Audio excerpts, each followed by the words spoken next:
Kuringana na ruhonge rwa ndari guku Bururi-ini niruo Kenya National Bureau of Statistics, Urimi unyitirĩire gĩcunjĩ kĩa 40 kĩa mawĩra harĩ andũ arĩa maikaraga mataũni-inĩ na gĩcunjĩ kĩa 70 kũrĩ arĩa maikaraga gĩcagi-inĩ. Ndari ici ikionania atĩ ũrĩmi nĩ unyitirĩire hanene harĩ ũthii wa na mbere guku Bururi-ini.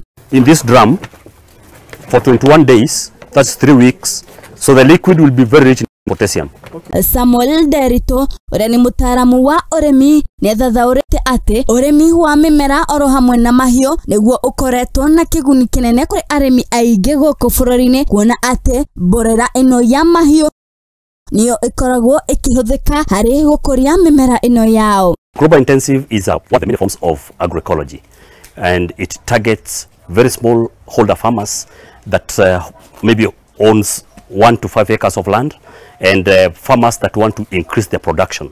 Kuringana na mutaaramu uyu wa urimi, ugaruruku wa riera ni ucungiriirie hanene hari migunda kwaga gwiciarithia maciaro maingi ro ndumwe na mihango ya andu iria icungagiriria hari guthukia maria maturigicĩirie. The benefits of going organic is that, of course, climate change will have beaten climate change, because one of the thing that contributes to climate change is agricultural activities, and that is man-made.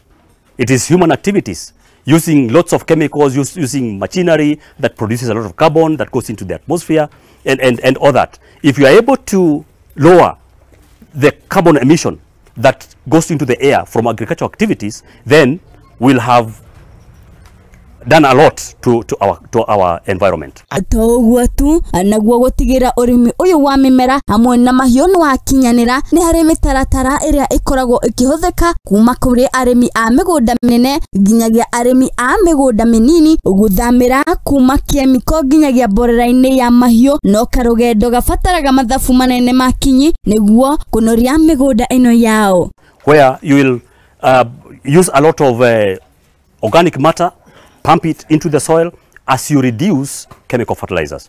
For example, if you have 1 acre, a farmer requires 100 kilos of diammonium phosphate, that's DAP. And for that farmer, if they want to stop gradually the use of chemical fertilizers, they'll, in the first season, use 1 bag, that's 50 kilos of DAP, and use like 2 tons of organics. Emmanuel atamba nake uria niwe mwambiriria wa ruhonge rwa Upside riria riheaga arimi mathomo ma urimi ni anyitite baru nderetino ya muruna we Derito kuona ati wagi wa Irio ni undu ungigia kihonia andu mangitikira kuhimbiria urimi wa mimera na mahiu. We know that we have challenges with our food systems, that we have been unable, despite using a lot of resources in the recent past and a lot of conversations and a lot of initiatives, we have been unable to secure a meal for each and every person in the world today. According to FAO, still more than 750 million people globally are affected by food insecurity. Girifotera Muthingi TV, geto wairimu wa Kimani.